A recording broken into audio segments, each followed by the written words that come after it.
बागेश्वर धाम के पीठाधीश्वर पंडित धीरेन्द्र कृष्ण शास्त्री आज चित्तौड़गढ़ जिले के दौरे पर रहे। पंडित धीरेन्द्र कृष्ण शास्त्री आज शाम करीब 4 बजे हेलीकॉप्टर से चित्तौड़गढ़ जिले के मंडपिया पहुंचे और मंडपिया स्थित भगवान श्री सांवरिया सेठ के मंदिर में दर्शन कर विशेष पूजा अर्चना की। पंडित धीरेन्द्र कृष्ण शास्त्री को हेलीपैड से कड़ी सुरक्षा के बीच श्री सांवरिया जी मंदिर ले जाया गया।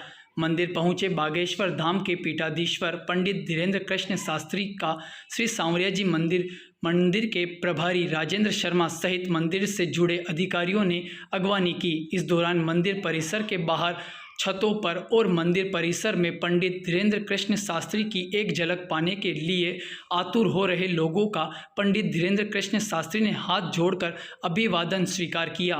धीरेन्द्र कृष्ण शास्त्री ने भगवान सांवरिया सेठ के मंदिर में दर्शन कर देश प्रदेश की खुशहाली की कामना की और मंदिर की महिमा को लेकर मंदिर से जुड़े अधिकारियों और पदाधिकारियों के साथ चर्चा की।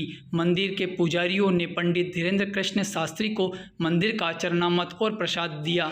साथ ही मंदिर के पुजारियों ने भी उपरना उड़ाकर पंडित धीरेन्द्र कृष्ण शास्त्री का स्वागत किया। श्री सांवरिया सेठ के मंदिर पहुंचे पंडित धीरेन्द्र कृष्ण शास्त्री का श्री सांवरिया जी मंदिर मंडल की ओर से मंदिर की परंपरा के मुताबिक उपरना उड़ाकर भगवान सांवरिया सेठ की तस्वीर और प्रसाद भेंट कर उनका स्वागत किया गया। मंडपिया पहुंचे बागेश्वर धाम के पीठाधीश्वर पंडित धीरेन्द्र कृष्ण शास्त्री पत्रकारों से खास बातचीत में पत्रकारों के सवालों के बेबाकी से जवाब भी दिए। श्री सांवरिया सेठ के मंदिर पहुंचे पंडित धीरेन्द्र कृष्ण शास्त्री का श्री सांवरिया जी मंदिर मंडल की ओर से मंदिर की परंपरा के मुताबिक उपरना उड़ाकर भगवान श्री सांवरिया सेठ की तस्वीर और प्रसाद भेंट कर स्वागत किया। मंडपिया पहुंचे बागेश्वर धाम के पीठाधीश्वर पंडित धीरेन्द्र कृष्ण शास्त्री ने पत्रकारों से खास बातचीत में पत्रकारों से सवालों का बेबाकी से जवाब भी दिया और कहा कि एक दिन देश में सनातन का झंडा जरूर बुलंद होगा। बागेश्वर धाम के पीठाधीश्वर पंडित धीरेन्द्र कृष्ण शास्त्री ने लोगों से आने वाली पीढ़ी को पढ़ाने पर जोर दिया, तो वहीं धीरेन्द्र कृष्ण शास्त्री ने एक नारा देते हुए कहा कि छेड़ोगे तो छोड़ेंगे नहीं। धीरेन्द्र कृष्ण शास्त्री करीब 1 घंटे मंडपिया में रुके और हेलीकॉप्टर से भीलवाड़ा के लिए रवाना हो गए। आइए सुनाते हैं क्या कहा बागेश्वर धाम के पीठाधीश्वर पंडित धीरेन्द्र कृष्ण शास्त्री ने। हमको मरते समय ये पछताना ना पड़े कि हमने कुछ किया ना।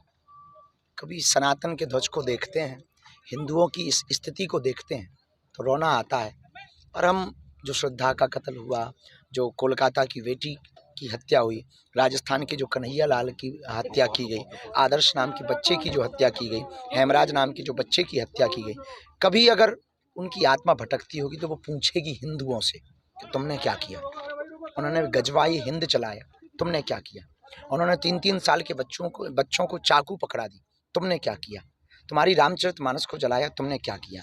तो जब भी हम मरेंगे तो आत्मसंतुष्टि के साथ मरेंगे कि हमारी जितनी ताकत थी, जितनी ऊर्जा थी, जब तक प्राण थे, जितना बुद्धि था, जितना बल था, हमने हिंदुओं को बचाने के लिए लगाया। वनांचल में रहने वाले हिंदुओं को वो इसलिए कन्वर्टेड कर लेते हैं क्योंकि उनके पास में तर्क बहुत होते हैं। अपने पास तर्कों की कमी, क्योंकि ये पढ़ते नहीं, गीता पढ़ते नहीं। मुसलमान का लड़का कुरान पढ़ता है, ईसाइयों का लड़का बाइबल पढ़ता है। मुसलमान का लड़का शुक्रवार को जाना नमाज पढ़ना नहीं छोड़ता, 5 रोजाना नमाज जो होती है उसको पढ़ना नहीं छोड़ता। ईसाई चर्च में जाकर के कैंडल जला करके प्रेयर करना नहीं छोड़ता। हिंदुओं का दुर्भाग्य, वो शनिवार मंगलवार मंदिर नहीं जाता। वो सांता क्लॉज के पास चला जाएगा 25 तारीख को क्रिसमस डे के दिन गिफ्ट लेने के लिए, लेकिन वो रामनवमी को राम मंदिर नहीं जाएगा। ये देश का दुर्भाग्य। इसलिए कन्वर्जन है, इसलिए लोग जो है धर्म को बदल रहे हैं, इसलिए हिंदू कमजोर हो रहा है, इसलिए हिंदुओं पर अत्याचार हो रहा है, इसलिए हिंदुओं की दुर्दशा है। इसको रोकने का सर्वोत्तम उपाय है शिक्षा। गीता, पुराण और रामायण का पाठ दो, अपने बच्चों को मंदिरों में ले जाओ, तो मंदिरों में सप्ताह में 1 दिन सनातन संस्कृति का पाठ पढ़ाओ। वक्फ बोर्ड अगर हो है तो हमें उससे कोई दिक्कत नहीं, पर एक ही देश में दोगलपंथी क्यों। हम भी तो इस देश के हैं। आपकी वक्फ बोर्ड है, हमारा सनातन बोर्ड बना दो, या फिर वक्फ बोर्ड खत्म कर दो। 100 का सॉल्यूशन। क्रांति तो फैल रही है, लोग जग रहे हैं, समय तो लगेगा। कितने साल लगेंगे। इस देश में 500 साल राम मंदिर के लिए लग गए। अब हिंदू तो कुंभकर्ण से ज़्यादा सोया हुआ है।